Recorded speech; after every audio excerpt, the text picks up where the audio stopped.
guys, thanks for joining episode 6 of Hi there. Clueless Knights. We're back with some more information on what's happening in the... All kinds of stuff. Yeah, oh my god, I've forgotten the word now. The wargaming hobby. Yes, that's the one. And this episode we're not going to say we're going to be shorter than all our episodes, because we're probably not going to be. No, and in fact, we've got a lot of stuff to talk about. There's a lot of stuff. I've got my little bit of paper here, show behind the scenes, and it's got all kinds of stuff written down on it. Well, should we get straight into that? Yeah, so, new stuff, is that the first thing? Yeah. Some funny things spin onto the screen. That's right. Yep, so new stuff. Do you want to go first? No, you go first, because you got all the interesting stuff. I've got loads of stuff on mine, so as usual I'll concentrate mainly on the Games Workshop side of the hobby, and I'm going to start off with one of my favourite releases of the year actually. It's come out this past month or so since the last video. The Kill Team box has come out. We've had a game of it, I've had a separate game of it, and I've built all the terrain that's come in it. And firstly, I mean, you get the box. If you pick one up yourself, you'll know it is heavy. It is packed to the gills of stuff. The value of it, I mean, I paid discount. Most people can pick stuff up 20% discount if they look around. Our local shop, Our Geek Out, does it for that. So I picked it up, I think I paid something like 63 quid. It's usually 80 quid.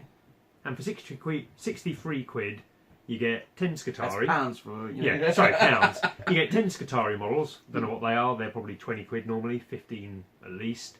You get 10 Gene Stealer Cult, another 15 to 20 quid. You get a huge amount of scenery.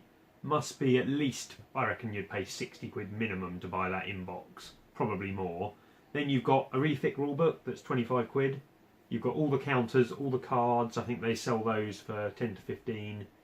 And loads of other stuff inside the box. It's just amazing value. And the game is also really good fun as well. We're starting a campaign of it next week, which Jason will have up here on the channel. But yeah, really good, really pleased with the game. You played your first game versus John. That was really fun as well. I really enjoyed it. They're focusing a lot on the skirmish stuff. You know, you've got obviously Necromunda and Kill Team, and they got a lot of the... Lots of their board games that come out are also like that. I think the only thing I'm disappointed with the Kill Team box set, and that's more aesthetically than anything else, is that the scenery is not compatible with the old Cities of Death scenery. Yeah. And I understand why, because obviously they brought out those frickin' Primaris Marines, which are now gigantic Marines compared.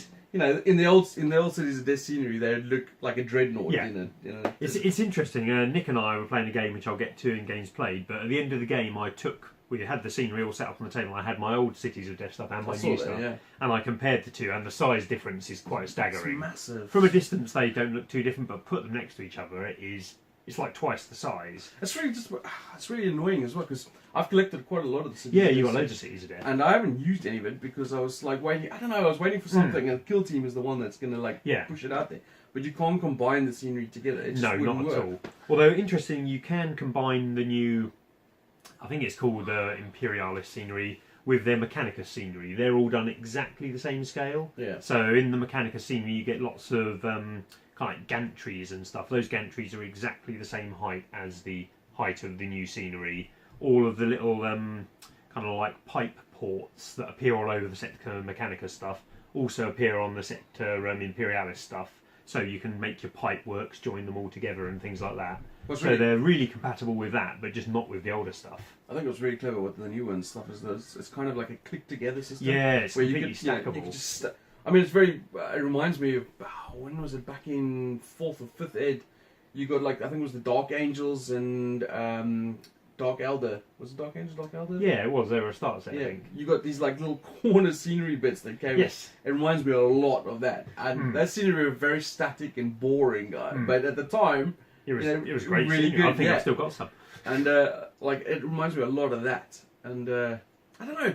The scenery is great on its own, but if you... I definitely see your point, because I've got two... I spent quite a lot of time painting two really nice ruins with the old stuff. Yeah. And I now stick them next to the new stuff, and you're like...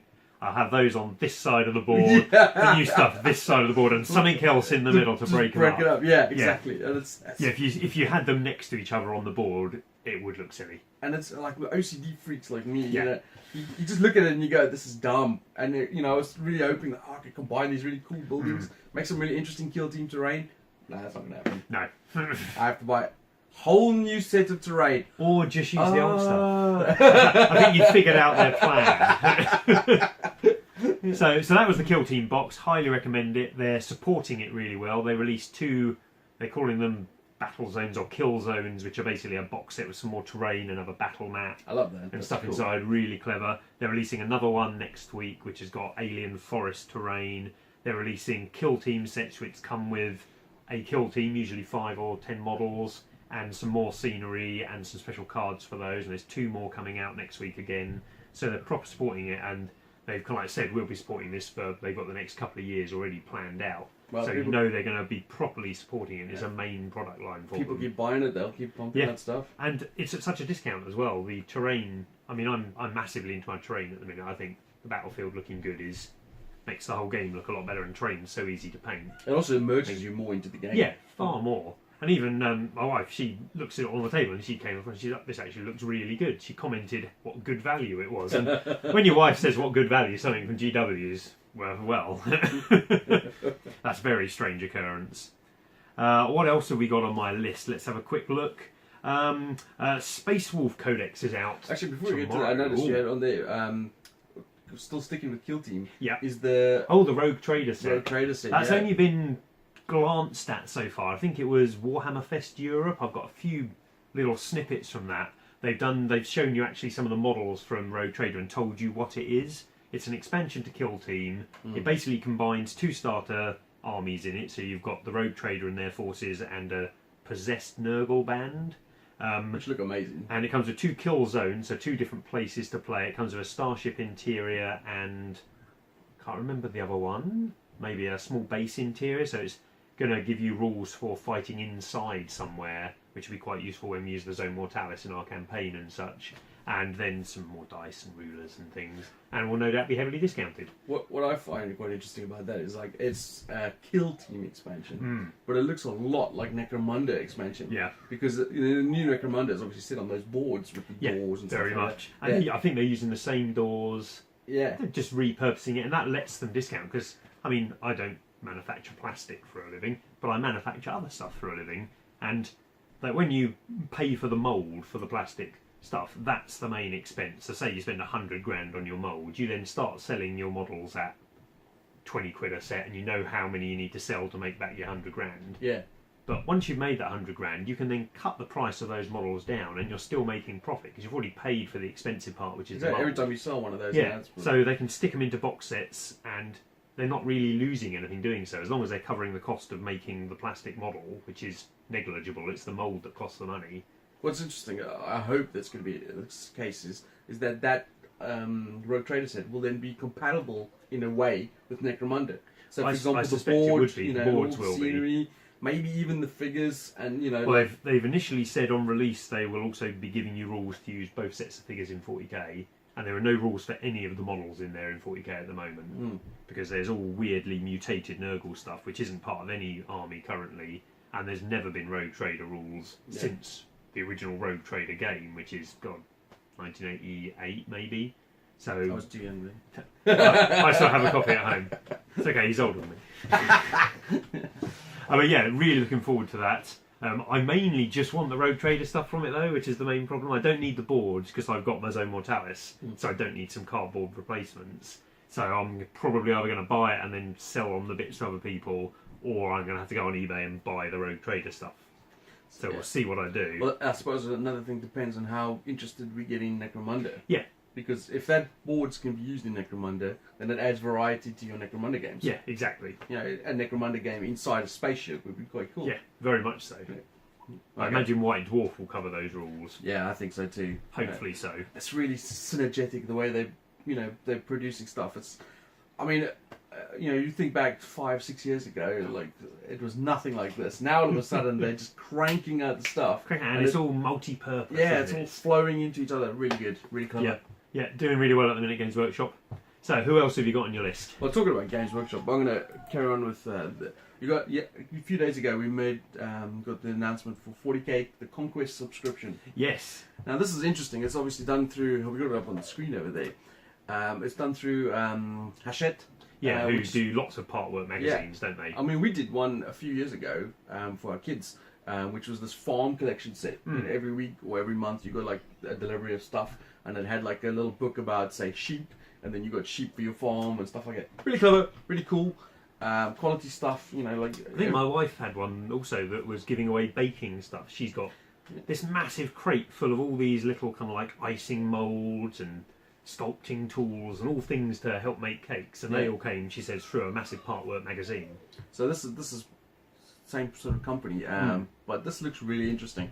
I'm really tempted to do this. The problem here is that I'm sitting here looking at the picture on the screen thinking, that looks great. It comes with a ton of stuff, but the problem is it comes with Marines and Death Guard. Yeah. And I'm not interested in either of those two. I mean, nowadays, you can always sell Marines, you can always sell Death Guard stuff because they're a really good army at the minute. And then, of course, a shit ton of scenery. Loads of scenery. That's the main thing I'm looking at it thinking I'd love all that extra scenery. And also, you come with all the magazines come with like painting tips and. I mean, what does the first magazine come for? For £2? Yeah, so for £2, the first magazine comes with. I'll put a picture up here anyway. Hopefully, 3 Primaris Marines, 3 paints. They're £2.50 each normally. Yeah, a paintbrush. Yeah. And then, of course, the magazine itself, which painting tips and information stuff. Yeah, so, and that's £2 for the first. If issue. I could just buy that on his own, but they're obviously not doing that. But of course, the second issue is £4, I think. I think it's £5. I think it's £4.99. And it comes with, I think, 3 Death Guard, another paint, and some dice. I think it is still good value. And then it goes to £8 technically a week, although you're paying about £32 a month. Yeah, you have to buy them in sets of 4, don't you? But they've included some other stuff as well. Like the first delivery, you get clippers, glue, and a file, I think it is. And then I think the 4th delivery, you get something else, and then you get one of those little cool holders. And which are brilliant. The little miniature holders for like painting. £8 each anyway. So I think it's really cool. I think what I'm thinking about as well is, and this might motivate me to do it, is that it'll come in a month. I'll get all 4 issues with all the stuff. And they'll do maybe a little review video with each issue and paint up the stuff and go through step by step, painting through everything and building it up slowly every month and see what it looks like at the end. Well, one idea is you have 2 children. What about an army each? That's true, yeah. And play it with them and build it with them. I mean, 40k now is simple enough. You can easily teach it to kids. Yeah, it's the simple enough rules, and you're getting very small, gradual build-ups in the army there. And I suspect they're quite evenly matched as well. Sure they would be, yeah. So I think it's really cool. I think Games Workshop are doing a really. This is only UK only though, so I don't know. I mean, it looks phenomenal for people who don't have any models to start with. Getting 2, and looking at the screen, 2 proper full armies with loads of different quality miniatures. You're only paying £8 a week. I mean, I say only. That's obviously 30 odd quid a month, but that's not much for a hobby nowadays. Yeah. And you can cancel at any point as well. And the thing with 40k is you can always make a large portion of your money back if you decide, no, I'm done. It's not like you have to throw that stuff in the bin. Yeah. It's not a hobby where the stuff is used and gone. It's going to be worth money for years to come. It's also interesting from a subscription point of view. It's like you've got other subscriptions out there like Model Box, Game of Grade, those type of things. And they're about £25 to £30 a month anyway. And there you get a random selection of miniatures. You can see what you're getting. And it's you're probably getting about 3 or 4 miniatures in there. So compared this to that, it's crazy good value. Yeah. So that's my thoughts. I'm on the cusp, so close. I think I might actually do it. Yeah, I'm tempted. If I needed any of the miniatures, I probably would, but I don't need any of the miniatures. Yeah. That is my issue. What else you got? I know you got more games. Okay, so we'll quickly go on to the Space Wolves I said about. The Codex is coming out tomorrow. They're coming out with a new box set called Tooth and Claw, which is Space Wolves versus Gene Stealer Cults. Looks like a really nice box. There's not really any new Space Wolf models. There's lots of Primaris stuff. And they're also including the Space Wolf upgrade sprue, which basically sticks some pelts on your Primaris, give them a sporran, that kind of thing. But looks really good value, as all their box sets are. The Gene Stealer Cult stuff is probably of more interest to me, just because the models are more different. Like they've got new. No, I can't afford one. Not monetary-wise, space-wise. There's nowhere in my house they'll fit. But there's new models, like there's a new Aberrant model who is kind of like a big bloated mutated Gene Stealer guy. He looks awesome. And there's a new kit for Aberrants as well, which also look great. There used to be kind of like monopose ones that came in a box set they released last year, so they're finally bringing out the multi-part stuff. Look really good. And the Space War Codex looks okay. It's got some powerful stratagems that have been released, but the one thing I wanted to talk about with them is that So the Codex is out in this country tomorrow on Saturday, but What is earlier that, this August week, the 25th? yeah, August 25th. So earlier this week, I think it was on Tuesday, they put a post up on their community page and had a new page of Warlord traits that they said were to replace the Warlord traits in the Codex. So before the Codex has even hit the shelves, they're saying, discard this page from the Codex, here is a replacement page. And they're not doing it because a typo or one of the rules didn't work or anything. They've stated they're doing it because after additional playtesting, they've decided that the old Warlord traits didn't encapsulate the feel of the Space Wolves and didn't do what they wanted them to do. So they have replaced them with stuff that is a bit more flavourful, a bit more interesting, and I would probably agree with them.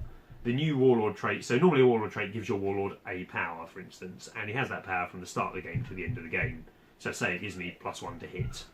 That's my power for the game. So the old Warlord traits are a selection of stuff similar to that and other things. The new Warlord traits give your Warlord a base power, which is maybe a little less powerful than a standard Warlord trait would be, but it also comes with a condition called, I think it's called a Saga condition, or something like that. And it's so, take the +1 to hit, say the Warlord trait gives you +1 to hit.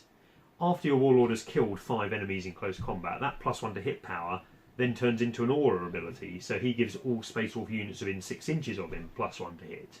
Okay. So it becomes much more powerful when he's done the deed of legend, as it were. Sounds There's another one for Sounds pretty cool. helping him kill monsters. Once he's killed a monster, he inspires all the warriors around him to kill monsters.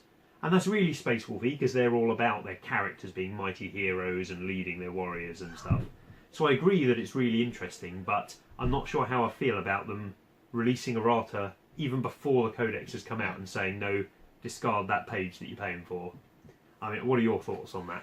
Well, that's interesting, is it? Because we were just discussing that off camera as well when you mentioned that, and I was saying like, well, this Codex was probably made like a year ago. Oh, easily. And you know, when they made this Codex to the time it's released, so much could have changed and has changed.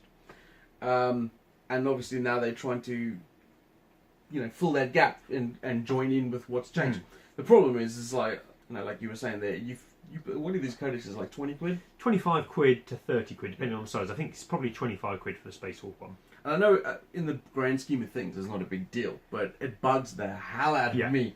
It's like, you know, I've just paid £25 for a codex, of which this whole page out I might as well tear out. Yeah. And Yeah, literally, they have said, completely ignore what's in the code. It's not like it's slight alterations. It's that page is completely worthless. Nothing on that page is of any relevance anymore. Here, use this new page. And then you've got to print out another page and slot it in there. Yes. Oh my god. It's aesthetically it bugs me. Especially technically it bugs me. Especially when the codexes are really nice books. It wouldn't be so bad if it was kind of a crappy paperback, which was bad quality printing. You don't mind. You just print out a page to your computer, stick it onto the page, done. But because it's a really nice book that you're paying good money for, you kind of don't want to discard a page and put in another one. It's difficult.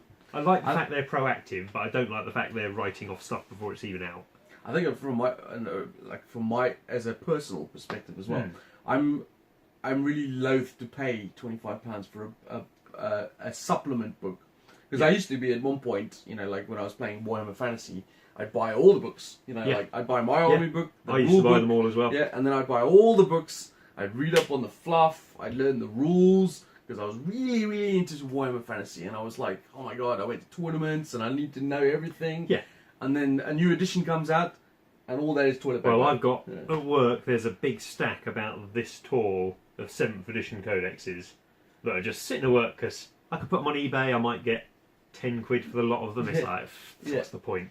Exactly. I got it outside back in my toilet, like there's a stack. In case you run out of paper. Yeah, it's just tons of books and stuff, and it bugs me. Now the game I am now is like a more diverse game. I play so many different games, so I generally just buy the rule book, and then I go from there. And occasionally, if I'm really into the game, I might buy a supplement book or something like that. But ultimately, there's no way in hell I'm going to be buying all these different books, codexes, army books for a game that I play very infrequently. Yeah, and then to have that issue with the codex as well, it's just it's bad. I'm not sure what's a better solution. Should they not have released the more interesting rules? Well, How do you think? Maybe, Yeah. maybe I'd have waited a few weeks. I mean, they can't go reprint all those books because No, exactly. that'll cost them too much Interestingly, money. it's only the English language version that's affected. Really? So I imagine, and this is, I have no knowledge of this, 7th edition, when it went out, they then brought in 8th edition, they brought out the indexes, which had all the rules for all of the armies in. I suspect even at that point, they had the basis of every codex already written. So all the powers and stuff. So they probably could have printed the Space War Codex 6 months ago. But they may not have had it all translated to German, French, Italian, whichever other languages they do. So they obviously have thought of these new warlord traits before that happened. So all the other languages, when they've been printed, have been printed with the new warlord traits. And I suspect that's why they've released this PDF now, because you can't release the French version with a completely different set of rules than the English version. Yeah. Because there are international tournaments, which set is legal, or who knows. So they've had to replace it, but that just shows they printed the English set quite a while ago, I would think, because they've had time to replace it in all the other languages. The Privateer Press used to do something which didn't irk me as much as the Codex thing did. But Games Workshop couldn't do it because it's not their business model. But for example, Privateer Press, this is the rule book for the game, and it has everything in it. You know, all the stats for all the models at the time. But then when they were doing expansion, this is obviously a while ago, I don't know if it's still like this. They would do an expansion, let's call it the escalation expansion or whatever the case may be. They would bring out a similar sized book to the rule book with everything from all the expansions from all the races in that book. Infinity does something similar. They recreate all the points profiles again in a new book, although they release books so infrequently. It's And I didn't mind it at the time, you buy the expansion book and it's one book done. I mean, it costs the same as the rule book, so it's like you're spending another 30-40 quid on a book, but it has everything you need to know in it. And I quite like that idea, but obviously Games Workshop produce, we have this new army supplement. Yeah. Here's the book and all the new figures and stuff. I mean, for me, it's just in modern day terms, and the fact that they're releasing errata every 4 months. They're completely errataing, changing points values, changing rules and stuff, because they want the game to be balanced and fair, and they want to keep it updated. Yeah, and which is fair enough. And that's a great thing. I'm really pleased they're doing that.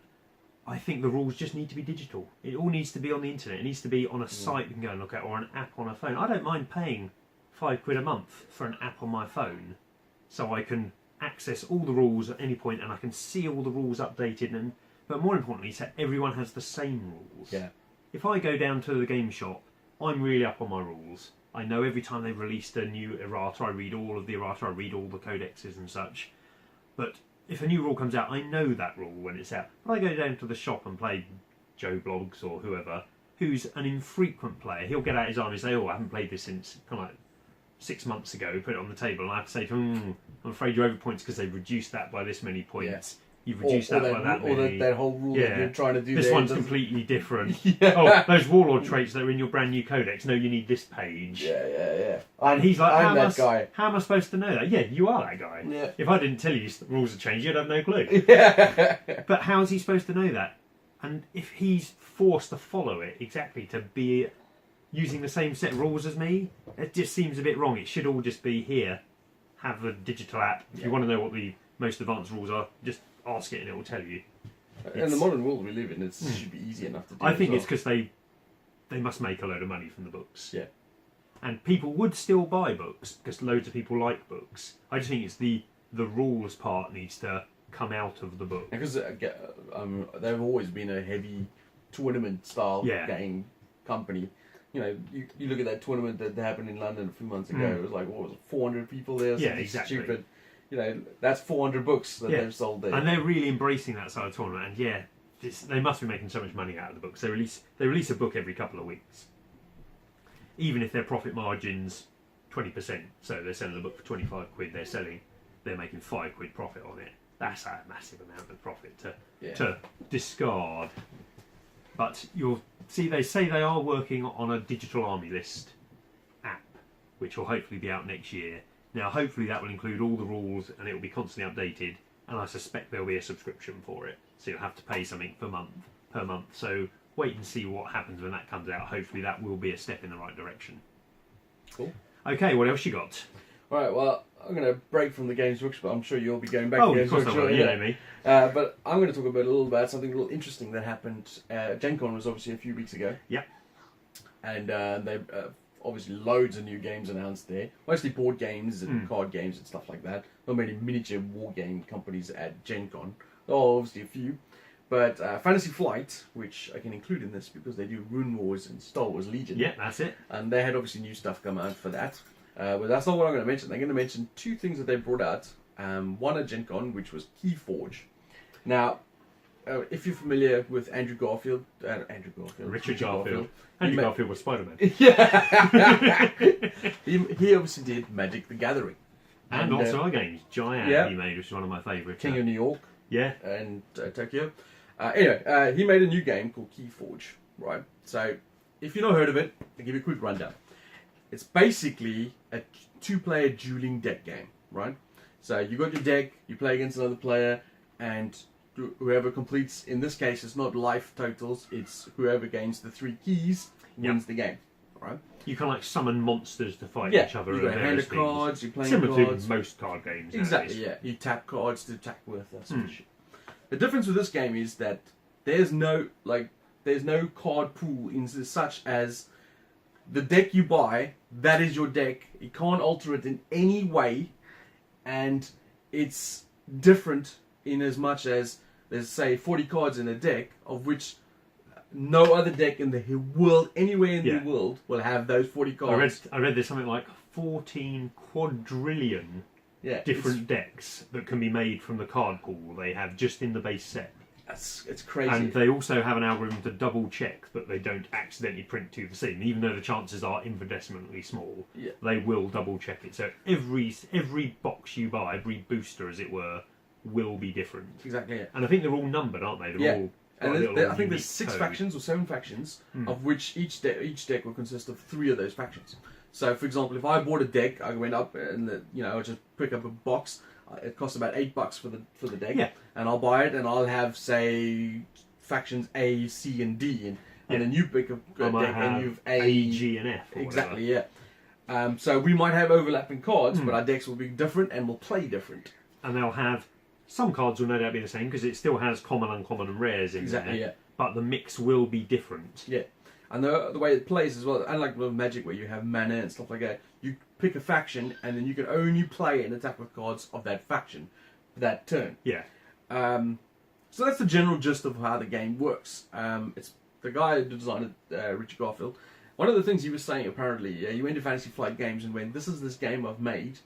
This is what I wanted to do." And the reason why he wanted to do that is because he was saying in Magic, he would make, say, 450 cards for a set, of which only 150 are playable. Oh, yeah. The rest is just garbage. And take the top 20% of the tournament, there will be only 50 of those 450 card set will ever appear in the really tuned decks. Exactly, yeah. And if you go to a tournament, you'd find, 1 or 2 decks played multiple times by different people. Yeah. So I get from his perspective what he's trying to say there. He's basically put all this work into this used card game, and a lot of the cards aren't getting used. In this system, all the cards are getting used all the time. Yeah. But now this is where, when I first heard of it, I thought, wow, this is interesting. This is like, holy crap, that's crazy different and coming completely outside the box.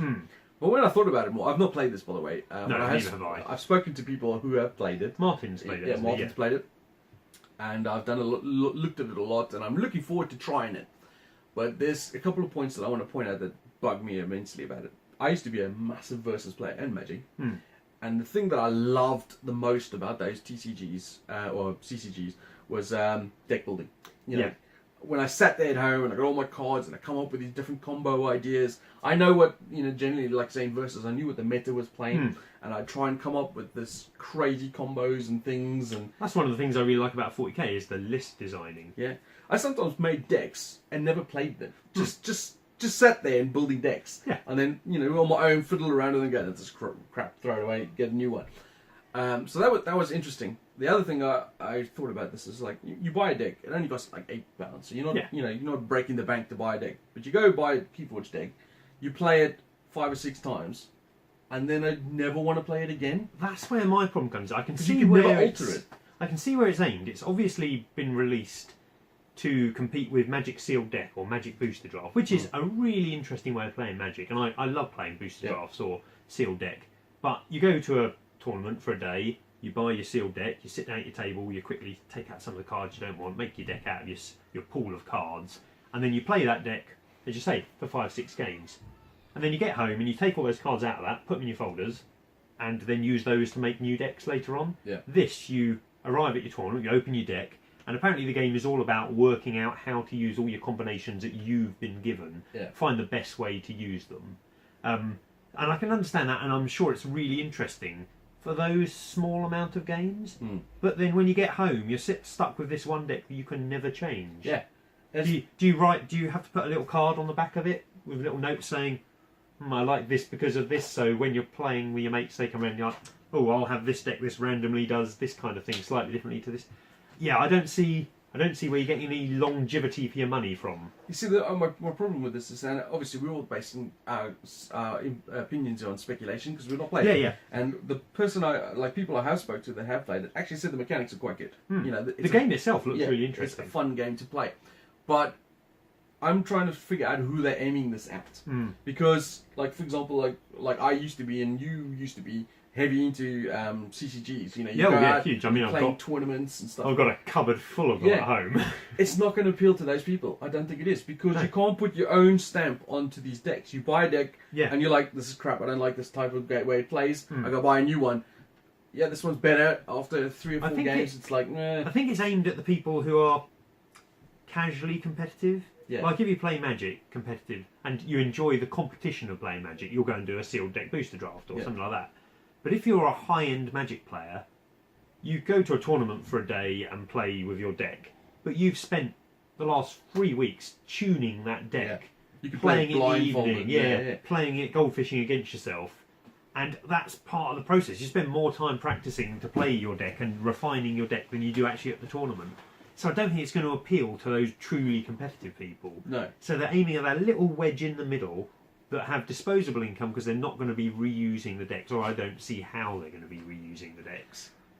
From their perspective as well, it's like, where's their money going to be made from here? Because I can't. It's like you go to a shop and you go, I'll spend $5 on a couple of boosters for a CCG, but I'm not going to go to the shop and spend $20 on 2 decks and then go. Actually, you know. When I was heavily into Magic and Star Wars and all of those games, I used to go down the shop and go, I'll have 2 booster boxes of those, please. Yeah. Because I needed a massive influx of the new set to go in my decks. Yeah. But this, I'm only ever going to need 1 pack at a time. Yeah. Yeah. So I don't see where the everyone money I've is. heard speaking about it will say like, oh, you know, you can just pick up 3 or 4 decks and you're sorted. You know, 3 or 4 decks, and like when you come around, you've got your 3 or 4 decks. And it might be brilliant to do that, but they haven't made much money out of it. Exactly. That's the thing. It's like, you know, you need when you make a card game, shitloads. Yeah. You know, you want them to go right. I need that rare, and I need to buy. You know, I used to sell like when I sold Versus Magic in my shop. I didn't care about selling the odd booster to someone. I used to give boosters away for fun. You know, just because that's not where you made your money. You made your money when a gamer came in and went, I need a box of boosters. Yeah. Yeah, that's 6 boosters in a box. I know people who have bought kind of like crates of the things. It's. I mean, I used to order, like, say for example, a new set of Versus came in, and I'm using Versus because that was my favorite. Yeah. But I, like, for example, the Versus system, I'd buy, say, the new DC set comes in. I had to buy, say, 40 boxes, booster boxes, and I would sell that all in a day.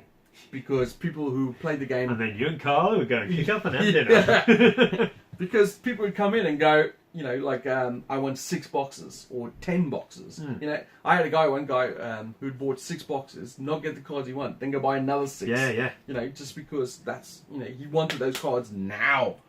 And and then they would go sit there for hours. I mean, they wouldn't buy any boosters again till the next set comes out. And I remember we used to game on a Monday night. We were all into the Star Wars CCG at the time, and the guy who used to sell us our boxes, I think his name was Steve, he used to get all the boxes, and it was a Monday night, and we'd all go down the pub where we used the back room as our games club, and we'd all go in there, we'd all buy, say, 2 booster boxes. We'd then all sit there quickly ripping out all our rares, and then we'd all figure out, what are we short of a complete set and stuff, and then you'd spend the rest of the evening just frantically trading to get all your stuff.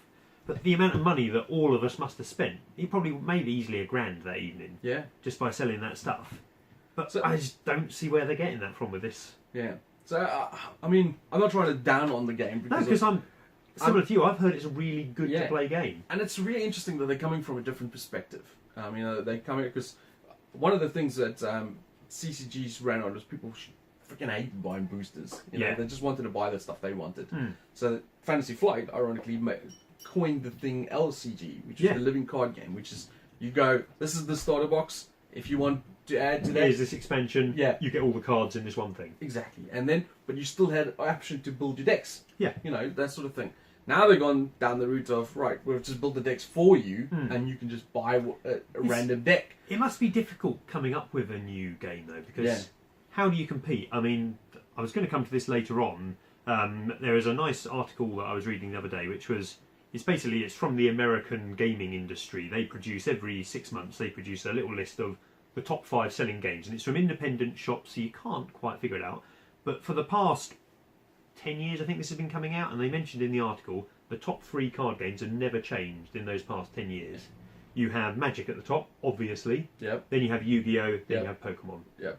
Lots of other card games have filled the 4th and 5th slot. They come and they go, but nothing has ever touched those top ones, and however will they. So Fantasy Flight Game, a big player coming onto the market, they obviously want to make a splash, but you can't compete with those games in the traditional way they're sold and played, because they've got so much history to them. Yeah, and the problem is as well that, like, I remember as a retailer and a trader and that sort of thing, people used to say, "Oh, we got this new card game out," and they were aiming it to compete with Magic. And I always used to say that's folly. Why would you do that?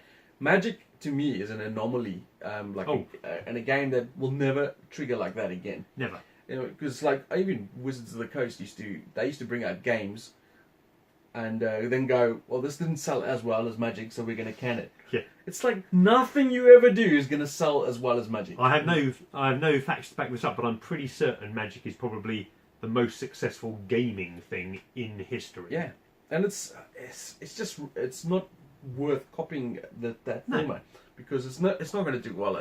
People are engrossed in Magic, will never change. I mean, I remember there was a convention a couple of years ago that was trying to build up, and they went, right, we got this huge Magic tournament, and they're going to bring in 300,000-400,000 people, 3,000-4,000 people to this convention, and people said to the guys, well, you're mistaking that Magic players are gamers. They're not. They are Magic players. And they'll go to the convention to play Magic and then leave. You know, they're not interested in anything else. They don't need all that other stuff. It's like a lifestyle. Yeah. I mean, one of the local clubs we used to have here used to run Friday Night Magic. And then something happened to the guy who ran it. I can't remember exactly what happened, but it fell apart. And the guys who were running the club were saying, well, the Magic players will still be here. We'll still get our, income from the club. Yeah, and gone. All of them. They just went wherever else they could they'll get. find somewhere else that's doing Friday Night Magic. And I'm not putting a slight on Magic players. I'm just saying this is their lifestyle. I am one. Yeah, well, this is how it is. So I don't think Keyforge is going to rival that in any way. No. And I'm not sure it's supposed to.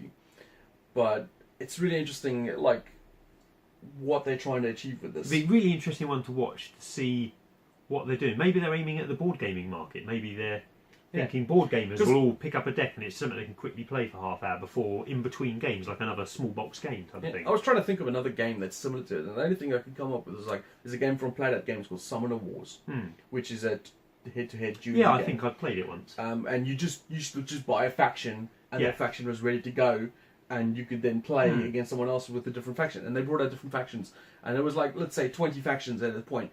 But then they stopped bringing out factions, and then started bringing out expansions to those factions so that you could customize your decks. Because even then they realized that people want to customize their decks. You want the thing you're playing. You want to have had some influence. Yeah, you want your own stamp of. If I randomly draw a card from the top of my deck and I haven't put that card in the deck, I haven't chosen it to go there. That's just luck of me drawing that card, and it helps me win. Yeah. Whereas in a Magic deck, I go to draw my card, I know that I've stacked that with 4 lightning helixes, and you've got a 3 toughness creature and I need some extra life. So I've put that card in there. I've done well. I've decided to put that card in my deck. It's useful in this particular situation. I am rewarded for my deck building skill at that point. So, but talking about Keyforge, we've obviously gone on for a bit about that now. They've also then, they actually then brought out another a note. This is all coming out in December. It's a game called Discover Lands Unknown. So this is a board game, but it's what they call the unique system. Yeah, which it's like is, then you tag they're sticking on some of their games. So Keyforge is the first thing they brought out, which is you go to the shop, you buy a deck of cards, it's different to everyone else's. Yep. In as much as that it plays slightly different. Hmm. Now they brought out this board game called Discover Lands Unknown, which is the same thing. It's you go, you buy this 40 quid board game. Nobody else's will contain the same Exactly, contents as yours. It'll play the same. I mean, we're thinking, we don't know a lot of information about it yet, but the rule set will be the same. So, for example, as an example that they've given, is that I bought a copy of the game, and I'm in the forest, and we're fighting gorillas or whatever the case may be, and these are the artifacts we found, and we're, exploring this area. And you go buy a copy at the shop, and now you're in the mountains, and you're fighting polar bears or whatever, and the enemy is different, but you've still got, say, some of the artifacts that I had in my game, and some of the, similar characters that you played with. But the game will play slightly different. Yeah. So that's interesting. I find that, I immediately thought, that's stupid. Why would you do that? Now I got my copy of the game and we play your copy and your copy's better. Oh my god, that sucks. I just spent 40 quid on a game that that's worse is kind of my feeling. But then I thought about it and I was like, well, we could just swap for a while because you've played it, and I've played it, and how different is the game actually going to be? Is it just aesthetically different? Is it going to be that different that you would think the game is better or worse? See, my problem is, and I say problem, I haven't played it at all, so who knows? Yeah, but we're speculating here. Yeah, I'm less interested in this than I am the card game, because it's a board game, it's 40 quid, and you say that you bought a copy and I've got a copy and we compare and go, oh, that's different. But if you bought a copy of a game, I'm unlikely to buy a copy, because I can come in and play your copy. This is the catch. I think this is why they've done this. Yeah. Because I was saying they're trying to sell more. I was saying this in a forum the other day that one of the guys was saying he doesn't understand why board game shops and board game companies, like in a retail market, are not as successful as miniature board game companies. Yeah. Or shops. And I was like, well, that's a very, there's more to it than this one explanation, but one simple explanation is when you're playing, say, 40k, you got a group of 6 people at home that you're playing with. Yeah. All 6 of those people need armies, otherwise they can't play. Exactly. Whereas in a board game community, 4 or 5 people playing at home, only one person needs a copy. Yeah. Well, we've got people in our group that I play board games with that don't really own any games. Yeah. I mean, my mate Dave, I've role-played with him for the past 25 years. For his 40th birthday 2 weeks ago, he's much older than me, we bought him his first ever role-playing book. He's role-played with us for 25 years. We've played probably hundreds of games, 100 different role-playing games. I'm not joking there. We role-played 2 or 3 times a week. We played hundreds of different games. His first ever role-playing book was we bought him for his 40th birthday. He never GMs, so Paul and Paul, who GM most of the time, I GM a little bit. We always buy the books to use. So he's never needed to buy those books for 25 years of gameplay. And it happens a lot because we play a lot of board games here. Sometimes when I buy a board game, my group that I play with or people that I even just casually play with, will never buy that game because there's no point. If they're going to play it, they're going to play it with me. Yeah. And even in a family environment, like say mom, dad, two children, a board game will suffice for all 4 of them. Whereas they would each want an army. Army, exactly.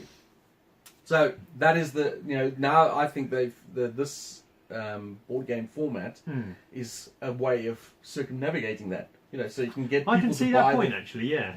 And I don't have a problem with a company trying to come up with interesting ways to make money. I think it's really good they're trying new things. I'm just not sure it's the right one. I'd want to know, and part of it's the collector in me, I suppose, how big is that card pool? So you're buying your deck of Discover Lands Unknown, and it's, say, got 400 cards in it, which are, they donate all your mountains and your forests and your deserts and all those kind of things. How big is that pool they draw from? So I've got 400 in there. If the pool they're drawn from is, let's give them the benefit of the doubt and say it's drawn from 2,000 cards, I think I'd quite like to have an option of, here's my money, I'd like that big pool, and then every time I play my copy, it's massively varied. Yeah. It's funny, I'd like some way of getting the whole thing. I was watching a vidcast last night, and one of the guys on there has a very obsessive nature of buying, collecting things. And he was saying, is he going to have to buy 50 copies of this game? Well, to get all the pool Maybe of that's stuff. who they're aiming at. Yeah. The collectors who must have everything. Interesting. There was a game that I bought a couple of years ago from a company called Stronghold Games. It's a game called 504. Oh yeah. It's not very popular because it's a very dry, bland game. But what it is, it's got 504 games in a box. And it's not snakes and ladders, that type of thing. It's basically, this guy came up with a little booklet system that had, let's say, I can't remember exactly now, let's say 12 different systems in it. And you could flip the book, so it's got like 3 segments, almost like you got like a breakfast, lunch and dinner type menu book. And you could just flip over to random pages. So it would combine them all. Combine them all into that's a game. interesting. So you've got all the components in this game to play any combination of one of those games. Yeah. And they are dry as fuck. I mean, like, literally, there is no theme to any of these games. They're trying to make a theme. They're basically saying that this is a scientific experiment Something, where they're trying to create different worlds. So you've got 504 different worlds or whatever. It's all bollocks. It's basically just a mechanical game. And I actually quite enjoy it. Because what I enjoy about it was... Well, that's because you play so many games, I imagine, that you appreciate the mechanical complexity that it can use. And what I really liked about it was that you just like go, pick 3 random numbers, and you go, right, we're doing an exploration type game, so you use the tiles where you explore them out. We're doing an economical one, so the object of the game is to gain money. And then, let's say the other one will be, you need to move this cart around to pick up resources, pick up and deliver type thing. So it combines 3 mechanics in a game, and you can then combine them into different things. So you might have set collecting, or you might have push your luck, or combat, military. It'll be interesting to see whether Discover has different ways of playing in those different things. Yeah. If it's just a different set of the same stack that you could combine them all together, and it's just different ones you're drawing, to me that's just like, I'm buying part of a game. Here's a random part of this bigger game. Yeah. I got a feeling, I don't know, of course, I got a feeling that it's just going to be aesthetically different. Because I suspect so. What I've seen so far on the... I suspect your experience will be very similar play experience to mine with our 2 theoretical different sets. It's just like the experience of it will be, my character's name was Bob, yours was Dave. But weirdly, the only way we'll know that is if both of us between buy our a groups, copy. we buy at least 2 copies, and I'd say probably 3 copies to properly know. And part of me would, if I was playing one copy of somebody's, I'd want to play a different copy to see the difference. Exactly. And maybe again, that is what they're aiming And at. therein lies the ka-ching. Yeah. And if playing any of those copies makes for a good game, then I suppose the unique part is just an extra selling point. And you know what? I took my hat to them for coming up with something really interesting. Yeah, nobody else has done it, have they? Yeah. So I mean, if this works and they come up with more games like that, just what, like you said there, like we would go and buy our different copies just to see how different just it is. to see. And that has worked for them. You review board games. I mean, you're kind of like, you should buy 2 copies. Yeah. So yeah, that was my highlight news of this week. I thought that was really interesting. Okay, so I'll quickly go through a few Games Workshop stuff really quickly that's coming out. A lot of it they announced at their Warhammer Fest Europe a week or so ago. So firstly, they've announced that Orcs are coming to 40k in October. Of course. They've shown a picture of the new buggy that's coming out. Really interesting model. Jason will find a picture somewhere. Is that the Speed Freaks one? Yeah, it looks like a hot rod. Yeah, it looks like there are loads of ways of building it. I thought that was going to be a whole new game, like a Speed Freaks game. Well, they're bringing it out, and it's called, I'm trying to remember what it's called. I think they're bringing out a new version of an old game called Gorka Morka. I think so. And that's what, there's been a Japanese version spotted. Okay. So, and on the Japanese version it says only available in Japan. Okay. But that's because it's in Japanese. Yeah, possibly. Japanese. But in that box they showed loads of different sprues for loads of different models, so I suspect there'll be a new truck, a new war track, possibly some new bike models, loads of speed freaky stuff. But models look great. Yeah. Orc models always look brilliant, certainly the newer version. They're so customisable, you can mix all the bits between them. Really looking forward to that. My mate Nick is going to buy some, hopefully. Other things they've released a new version of rules for the Middle-earth strategy battle game. Yeah. I've never played it, but I've heard it's actually a reasonably good system. Same, yeah. And they haven't changed it a lot. They've streamlined all the stuff like they did with all their other systems. Streamlined it, made it a bit more modern. I'm actually willing to give it a go. I've got a lot of Yeah, you've said that you've played a lot of it and enjoyed it, mostly, so be interesting to play. And the main thing they've also released is Adeptus Titanicus that's come out. Now this, I love the look of it. it looks brilliant. I used to play Epic back in the day, but I have a few problems with the game. The first is the price point. To buy the starter set, and okay, they announce that it's not really the starter set. They call it the Grandmaster Edition. Yeah, which was a limited edition set. Wasn't it? Yeah. It's 200 quid, I think. Yeah. If not slightly more. Well, I think it was like 160 when it came out, but there was only a limited amount of sets, and like, people are selling it for 200 quid on It's eBay. really expensive. You get 2 Warlord Titans, and I think my issue kind of stems from this. I'm just going to borrow a model Jason's got lying around. We'll have this one here. So in the old Epic, your Warlord Titan would have been about that tall. I owned a few of them. In the newer Adeptus Titanicus, the Warlord Titan is the size of a 40k Knight. It's that big. And so you're supposed to be playing a game on a really epic scale, but the miniatures are 40k size. Now, partly that's 40k's fault. The 40k has got much bigger miniatures than it used to have. But also, I think they've missed the trick of having a bigger scale game with smaller models. By making them such big models, they're charging 80 quid for a Warlord Titan. Yeah. That's not a game I can get into. Well, this is the thing. When I first heard it, like I think it was at Warhammer 50 in UK, they announced, Yeah, I think it was a year ago. Yeah, and I was like, "Ooh, that looks exciting." Yeah, it looks amazing. Yeah. Then I watched an actual battle report of it the other day. I think it was on Guerrilla Miniature Games, and I got to admit, I was like totally underwhelmed. It looks a bit slow. Yeah, because there's two things that came into mind. First of all, the actual starter set you buy doesn't actually come with any miniatures. Well, that's the base one you buy, yeah. You need to buy the Grandmaster one to get any miniatures. So you go buy a Warlord Titan, and then you have, like, say, a squad of knights. So they were playing with a Warlord Titan each and a squad of knights. And it was basically, first turn, move over here, so now we're in range. Now for the rest of the game, we're just going to stand here shooting each other.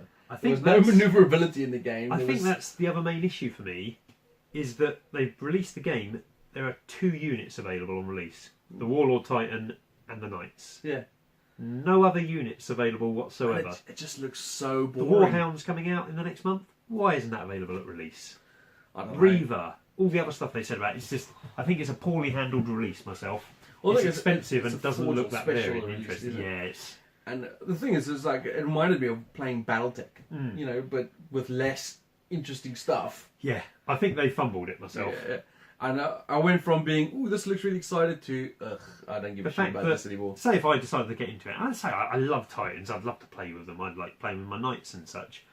But say I wanted to get into it, I'd need to buy a whole new set of terrain. We just said earlier how much having nice terrain makes Battlefield feel. If me, you and John decided to get into it, we would need a whole new table of terrain. Yep. That's a big investment turn off to start with, because I can't use that scenery and anything else. Our 40k scenery, we're using Kill Team, we can use this Necromunda, I could have done. You can use it in Infinity, you can make use of all that, because so many games are that scale. Even if you're playing kind of like bolt action, you can use the same scenery. You go to a feudal world, it has the same scenery as you use in bolt action, whereas this is bespoke scenery, it's on a different scale to any other game. So it just, yeah. The other thing that also really, and I couldn't put my finger, I mean, yes, not everyone has a Warlord Titan in 40k scale, but you can get the same, I feel, you can get the same feeling of the game if you just played, I've got 3 knights, you've got 3 knights. Yes, quite easily. I think you get the same feeling, and you could still use your 40k scenery. Yeah. And everything else, and everyone has a crap ton of knights. Yeah. And I've got 3. Exactly. And then you could even, like, if like in this game in Titanicus, you had the Warlord Titan with the knights running around like little ankle biters. Yeah. No reason why you couldn't have a knight fight, and then having, say, dreadnoughts and stuff running around as ankle biters. And to me, that's part of the problem. They've released a knight scale model, and they've released some Space Marine size models. Why haven't you gone for in the middle of that, something that's a bit different? Yeah, for me, it's a big dud. Yeah. I went from up here to... I have a feeling it's not going to be very successful, unfortunately. No. The models are phenomenal. The Warlord Titan at that scale. And the concept is really fantastic. cool as well. The yeah. concept. But I feel it's going to fail. It's a big... The last Games Workshop thing I'll mention is Warhammer Underworld's Night Vault, which is the new starter set for, what's it called? Shadespire. I didn't realise they were going to change Shadespire to be a different... I know nothing. I saw the little video on the Warhammer TV, and it didn't obviously say anything or do anything. It just it's because you always forget you call it Shadespire, but it's actually called Warhammer Underworld's Shadespire. And this kind of clues me in that every year they're going to release a new starter which might introduce new rules, new ways of using the battlefield, something to watch. We know so little about it at the minute that we can't really make a whole lot of comment. I'm gonna put my hand up and say, I bet you the Ninetales models are gonna be in it. Yeah, I think they will, and they're fantastic models. But interesting to see, because we played a bit of Shadespire. Really interesting game, really quick, simple Games Workshop game, and lovely models, really good for all of them. Well, it's interesting as well because they brought out like technically 6 factions. Yeah. But then 2 of them had an extra release each, and then must have been about a couple of weeks ago they brought out extra boards. Yeah. But it doesn't change the game. And the leader cards, didn't they, as well? Yeah, exactly. Yeah. And I thought I was wondering at that point where they're going to go. You know, like what. So I'm really excited to see what this is going to be. Really interesting. I'm hoping it's going to give you another way of playing with the same things. Yeah. So I fully expect you to be able to use all of your old groups that you've already got, but in a slightly different way. And I think that's a brilliant idea. The only thing and I've seen other people concerned about as well is you obviously got a massive pool of cards from the first season, if you like. Yeah, will they get rid of them? Yeah, is it going to be compatible with a second season? I think it probably will. Or is the power creep going to become an issue? You know, like, for example, you know, why would I buy the new set of Sigmarines if anything, my best guess would be they'll have 2 seasons in play at a time. So say this goes on and you get to season 3, at that point they might phase out season 2. Yeah. Kind of like standard format in Magic. Yeah. They use the latest couple of sets. Because if you've got 2 years use out of your deck of cards, you can still use all your models and your tokens and your boards. Yeah. I don't think that's too bad. You can always go back and play Legacy. A game I mentioned earlier, Jihad, which is a card game, it has a rule that when you make up your deck of cards, you can only use cards that are basically from adjacent sets. So if you want to use cards from set 1, you can only use them with set 2. If you want to use set 3 cards, you could use them with set 2 cards or set 4 cards. Yeah. But as long as you're using just a pair of sets that came out next to each other, then that's fine. That's your legal deck in tournament. So that could be a way they go as well. But interesting place to watch. No, for sure. Have you got anything else on your new stuff? No, I think it's that's enough for news. But I've got one other thing. I got something from a Kickstarter that I want. Oh, you do Kickstarter, then I'll go back to my other thing. Well, for Kickstarter mention, this is more for nostalgic reasons than anything else. A company called Renegade Games, which is not known for making miniature games. I've played a lot of their games. I've even done a lot of reviews on my board game channel from their games. One of their my favourite games, Clank, is made by them. Yeah, great game. They're doing a game called Power Rangers Heroes of the Grid. Okay, I'm dubious, but I'll listen. I saw the miniatures at the Gen Con release, and they looked pretty cool, actually. I got to admit. But obviously, this is the original prototype miniatures. Are they going to look like that at release? Who knows? They always look good. Yeah. The Power Rangers were painted, and some of the bad guys were painted, and they looked fantastic. And I was like, ooh, they look really interesting. So the Kickstarter's on now, and I went to go check it out. It's quite expensive, I've got to admit. Ooh. How many miniatures are you getting? Well, you get quite a lot. I mean, you get like about 30 putties, and I hope you get some miniatures, and then you've got a little staff you can throw, and they become massive versions of them. The Power Rangers, interestingly, all the miniatures are going to be grey plastic, except the Power Rangers are going to be coloured in there. That's good. So that's pretty cool. So even if you're not a painter, you can still go straight from that. And then they got, I think it's a Kickstarter exclusive, I'm not 100% sure, you'll have to follow the link to check. But they got a Zord. Nice. A massive, where they all join together. That's pretty cool. And then they got obviously the different types of bosses. Yeah. But what was interesting about this Kickstarter is they didn't actually show a lot about the gameplay. It was like, look at these cool miniatures! We got all these cool miniatures. You can play this guy, you can play this guy. The green expansion and the green expansion, he was the best. And it's just like, wow, how does this game actually play? And I finally got to see I think it was BlizzardCon or something like that. I got to see the game played with someone filmed the game.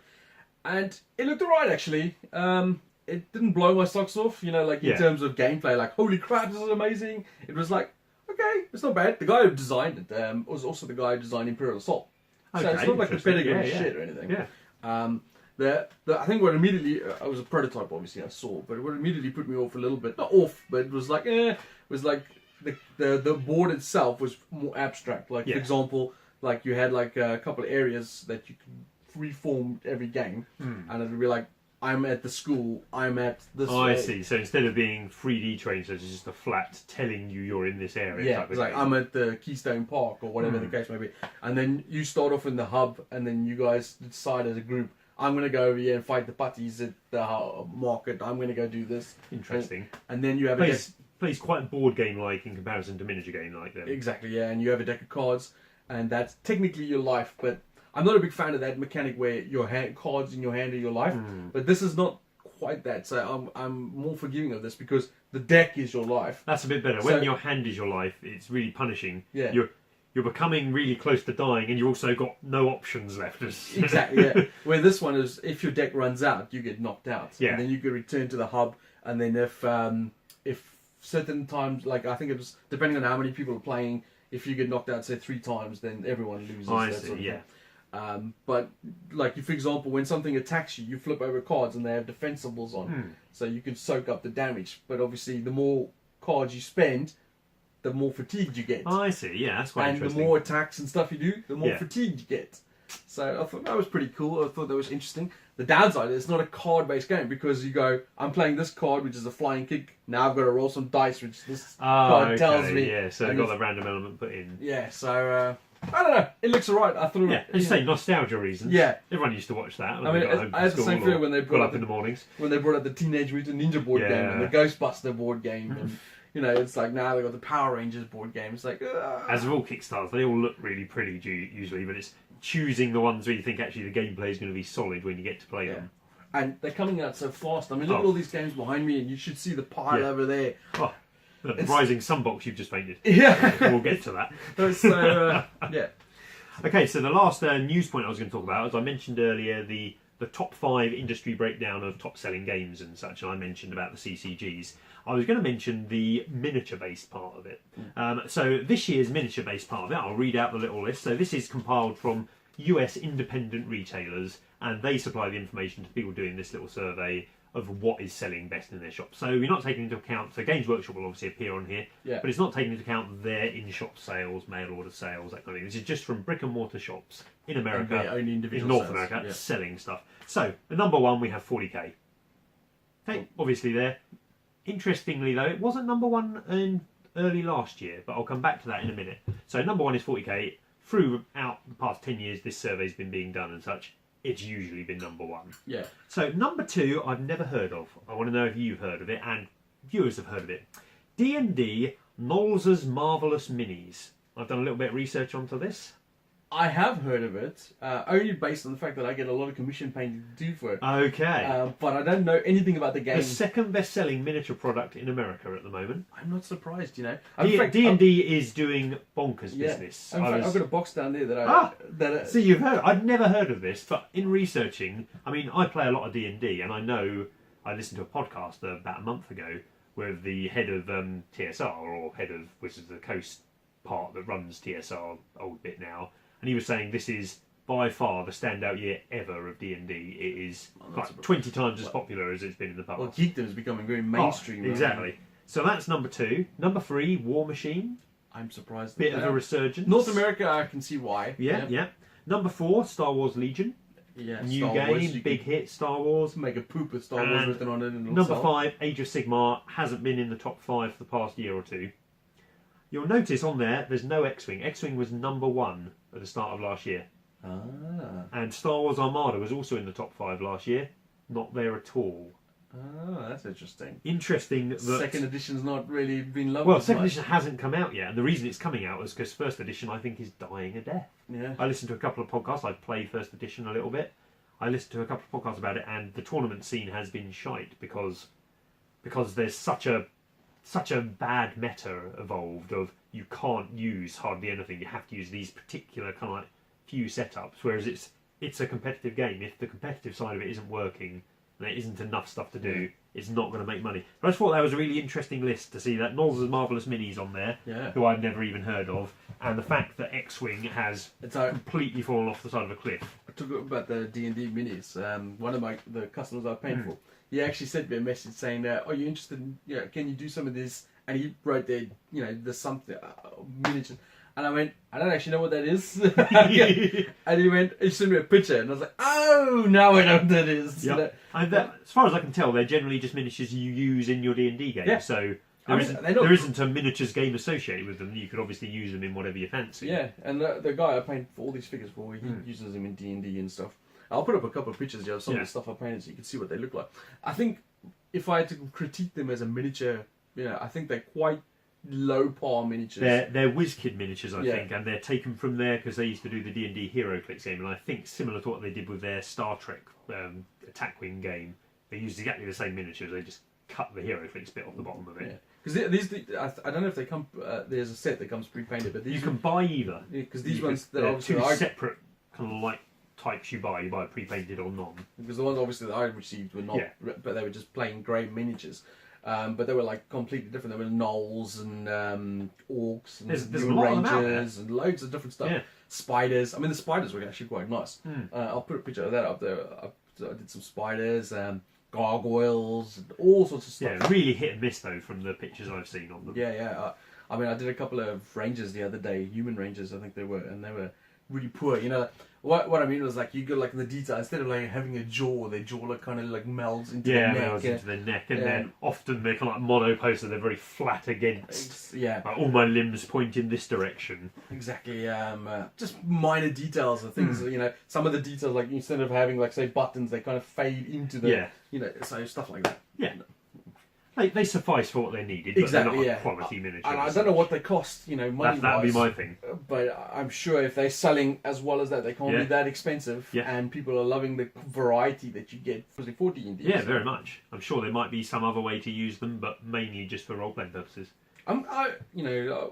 It's quite interesting because obviously you got 40k, which is obviously one of the most popular games. And AOS is going to probably hurt a lot of fantasy players. yeah, But I think AOS is the main selling point there is how well the miniatures look. yeah. No.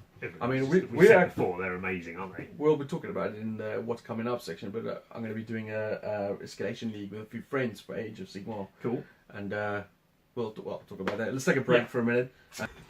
All right, so we got our teas, and we're Most just, important part of the game is Arsenal. exactly and we just realised how long we've been jibber jabbering while we're looking at that. So We like news. we'll finish off this vidcast with some stuff. Yep. So what we're going to next is what we've done so far, like played stuff. So you could have seen on our channels. Obviously, on your channel, we've got Yeah, to see I've got a few 40k games on there. Yeah, 40k games. Wall to wall. I've done about 150 of them now, I suspect. I actually quite liked your last one, the one where you played the defensive game with the AdMech Oh, that was, versus really the two enjoyed that. attacking armies. I thought that was an excellent game. Yeah, really, it was a... So I might as well go on to it. So I played a few games 40k. One of the ones is one Jason mentioned. It was a game called Allied Raid. I was playing with my mates Nick and Si. I was playing Adeptus Mechanicus. We'd set the table up. It was a normal 6x4 table, then had a 2x1 section sticking out the side, which we'd made up with a couple of Zone Mortalis tiles, which was the interior of a bunker. And basically, I set up around the blast door to this bunker, and I was defending it. But I only had 2,000 points, and they were combined against me, 1,500 points each, 3,000 points. So they were supposed to win after a certain number of turns. They would wipe me out. If I managed to somehow hold on until the game was finished, without being wiped out, I would win. So I did have a path to victory, but I didn't expect to. And this is a narrative game, so you don't all need to win to have fun. Exactly, yeah. It was designed that at some point they would wipe me out, and at that point the two sides would turn on each other, and there were various victory conditions they could work towards while helping each other defeat me, and it just worked exactly as I wanted it to. Nick was playing Orcs, he was super aggressive. I won't say the outcome of the game. Si was Necrons, he was held back a bit more, and then after they wiped me out, they were then both going, I need to try and win against each other. Worked brilliantly. Yeah. Well worth a watch. I really enjoyed that game. I enjoyed that as well. Reminded me of a board game called Fortress America, where one person plays America and the others are trying 2 to to 3 attack, people, basically teaming up against America. It's really good. Yeah. I enjoyed it. It was a nice narrative game. And it was a really different way of playing free player, which I liked. And it also gives you different dynamic. Like if you play the AdMech in that, it's a completely different feel to playing either the Orcs or Necrons. Yeah, and I designed my army to be representative of a defensive kind of like army, and I think it worked really well in that regard. So from my channel, I had a couple of videos uploaded. I got a bolt action game, a really good fun game that was. I haven't played bolt action in a while. I got another campaign game of Line Rampant Up with me and John moving through the scenarios. Didn't you kind of like all to the end of that video, because John looked like he was going to win, and then you just kind of pasted over the end. And I think that's all the games I got. I didn't do a lot of gaming this because I've been really busy painting and stuff. So that's all I've got on my channel that came up over the last month. What were you? So I've got a couple more games. So I played a game versus Nick. We just played with the Open War deck. It's a deck of cards available from Games Workshop. You just shuffle up various different elements of the deck, deal them out, and they tell you the game you're playing. Oh yeah, they're really interesting, really varied. I've never had a bad game with it. Okay. Nick and I use a mechanic where you get to veto a card each. So you turn over one card from the deployment deck, and that tells you how your armies are lining up. And then you turn over one card from the mission deck, which tell you what are your victory conditions. Then you turn over one card from the twist deck, which tell you different kind of like alteration to the game, which could be all kinds of different things. And then Nick and I allow each other one veto of one of those cards where you draw a new one. There's also another deck for if you're playing with imbalanced armies that gives the person who's got lower points a different path to victory, so they can still achieve victory. So we had a game of that. It was Orcs versus Blood Angels, another really good, really close game. So worth going to have a look at that. And then what else I played? I played on earlier this week. Mark and I had a tournament prep game, which isn't on my channel. With just a 2,000 point game of 40k, my proper tuned Imperial tournament list versus Mark's Drukari list, Dark Eldar list. Where I learnt Dark Eldar are really, really good. I think I was ahead on victory points when we called it, but Mark was well ahead on the game, and it was going to go on for another couple of turns, so I said, no, you've got this at this point, mate. So that was really good as well. Really good to learn, and nice to get a game in with Mark as well. Other than that, I played a couple of Kill Team games, one of which I think is appearing on your channel, which is where you and John get your first game in, but you haven't had a chance to put it up as yet. No, that's what I was going to say. Now, the upcoming games, and hopefully I'll be uploading to the channel. We've got the first play Kill Team game, and then hopefully next Friday we'll be doing starting our Kill Team campaign. I've written the first 2 missions. We're going to see how many we're going to get in the afternoon. And that'll be interesting because it's me and John playing against each other, and you're going to be the GM, if you like. Yeah. And we're playing NPCs and things like that. So we've got Kill Team up. John and I are going to try and get another game of Lion Rampant in, and we'll see what else. Me and a couple of the other guys are going to start doing an Age of Sigmar escalation league, like a Tale of 4 Gamers, where each of us chooses an army and then we build it up slowly, playing games. You going in with the Minotaurs? I am going in with the Minotaurs. Finally, that army might be finished. It's a beautiful army that Jason's done. Got loads of cool, special kind of like third-party models for, but it's never been fully painted. So I'm going to be doing that, and the other guys are going to be doing, I think, Khorne, Tzinch, and Undivided Chaos. Interesting. So very chaosy feel.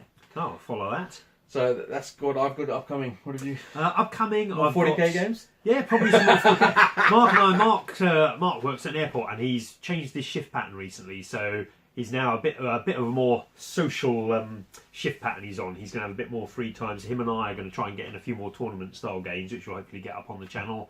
And then I've been writing stuff for our Kill Team campaign, which we're starting off next week. And then obviously loads of board games and card games and all the other usual stuff we play. Just gaming. But so is that all your stuff played? Yep. What are we on to? Hobby? Yeah, what have you got coming up? So hobby-wise, I have been doing loads of stuff. So I got married, I may have mentioned it before. And when I got married, when I was leading up to that, I kind of like stopped doing all my hobbying, kind of like painting and stuff. And then I started playing this game on my phone, which I got addicted to. And my hobby was really suffering. So about a month ago, I deleted the app from my phone, said not playing it anymore. I was finding I was just sitting in an evening fucking playing on my phone. Don't do it. Far better now I've stopped doing that. So I have been hobbying like a master this month. So far this month I painted all of my Kill Team terrain. Right. All of the industrial terrain that I bought, so pipes and various stuff that came in the Kill Team Space Marine set. I painted all of that. I painted and magnetised the Blood Angel Smash Captain. I'll send over your pictures to stick up. I have, when I get home this evening, I'm going to finish painting 2 Knight Armigers, which I've done. I've also made out of sprue and various bits a set of walkways for use in Kill Team to join all the buildings and stuff together. Okay. I've made those and covered them in mesh, and I'm in the middle of painting those. So I'm going to be finishing painting those in the next month, and I'm also, because I'm going to a tournament in Luton at the end of next month, or the end of September. I'm not sure when this video will be up. And for that I need to paint another squad of Imperial Guard, another squad of Death Company, and a squad of heavy weapons for my Imperial Guard army. So all that will be painted next video, all being well. Wow. So more than I've done in the rest of the whole year in this last month, I think. What about yourself? What have you got on the table? My list of what I painted this month for myself is 0. Nicely done, Jason. I've done F and all. No, man, I've got so many plans and so many things I wanted to do, but I've been crazy. Like, I can't even begin to tell you how busy I've been with other stuff. That, like, for example, we've surrounded, we've just literally strategically placed the camera that you've got to see, but I'm surrounded by miniatures of stuff that I've been painting. Jason's partner is over there painting as we speak, and she's got to work all evening. I've done a full Kickstarter Rising Sun commission. I've done 3 sets of Gloomhaven this month. I've done... I mean, the Rising Sun stuff, there is so much of it looking around. It's about 160, 170 miniatures. I've done 3 sets of Gloomhaven. I've got a list over there somewhere. I got, what else did I do? Oh man, I'll just move it closer to him. His old man eyes are failing. Yeah, so, I did a load of Batman with figures and Bushido figures. Yeah. I did those D&D figures that I was talking about. I've done so many different things. All of this was just pumping it up. So this entire summer holiday, all I've done is paint. Paint. But I needed to get rid of it because my commissions are starting to pile up. And I got so much board game review stuff that I've been sent that I need to do as well. And I've just found it really hard to get the time together to do anything else. So that's what I've been focusing on. But for myself, that I want to do is I want to work on my Minotaur army for Age of Sigmar. I want to finish my Lion Rampant army. I've maybe done about another 10% added to my Furious Foot unit for my Lion Rampant. Like, but aren't they rubbish? So why do you want to paint them? Yeah, exactly. It's bringing me down. And then I've also got a Doctor Who figure that I want to paint to go with my TARDIS, which you may or may not have seen in my videos. Don't give it away, Jason. What else? Oh, and then for Kill Team, I used in our first play game, I used just my painted stormtroopers. Yeah. But for the actual campaign, I've got a couple of figures I've been working on. You've got that cool cowboy hat dude. Yeah. So I'm trying to get those done, but I really don't think I'm going to get it done by next Friday. Remember, you don't need all of your models painted for next Friday because you only use a selection of your kill team per mission. That's true. So there you go. That's what I've been working on. So I've got nothing to show you here for myself. You'll have to look at my lovely pictures I'll send over. Well, yeah, you can look at Mike's picture, or you can follow a link to my Facebook page and you can see the... Yeah, see all the lovely stuff you painted, not for yourself. Yeah. I mean, I did last month, I did an Ogre, Age of Sigmar Ogre. Oh, that was really good, didn't it? Yeah. The ice space ones, weren't they? Yeah, and I'm so sick of painting. Yeah, I get sick of building circuit boards sometimes. But anyway, have you got anything else to add to that? No, the only thing I forgot to mention earlier was Fantasy Flight are releasing for Star Trek Armada a Super Star Destroyer. Yes. It's a 2 and a bit foot long model. Isn't it like 140 pounds or something? I have no idea, but I kind of want one even though I don't play the game. It's a Super Star Destroyer in model form. It'll be interesting to see on the table. I'm not sure how it will work in gameplay because it's the size of the table. It's ridiculous. I thought that when it came out for X-Wing and you had those big ships. Yeah, those big ships. I thought those were ridiculous. Yeah, this is just going to be absurd. But I want to see it on the table somewhere, but that's interesting they're bringing that out. Also, just out of interest sake, if you guys want to comment below with any questions and stuff, we might do a little Q&A section at the end of this. I mean, feel free to shout us, make the video shorter. We'll try. It's not going to happen. We like to jibber jabber too much. That's it. Anyway, thanks for the guys who do watch and support, and we really appreciate it. Go check out Mike's channel, Team Clueless. And Jason's channel, Clueless Knights. No, it's not. Gaming Knights. Gaming Knights, silly me. I think it's called it. And also, you've got Battle Knights. Battle Knights, yeah. My Facebook page, Painting Knights. It's all about the knights. Yep, that's it. I should get some knights for my 40k. You should. Thanks a lot, guys. Cheers, guys.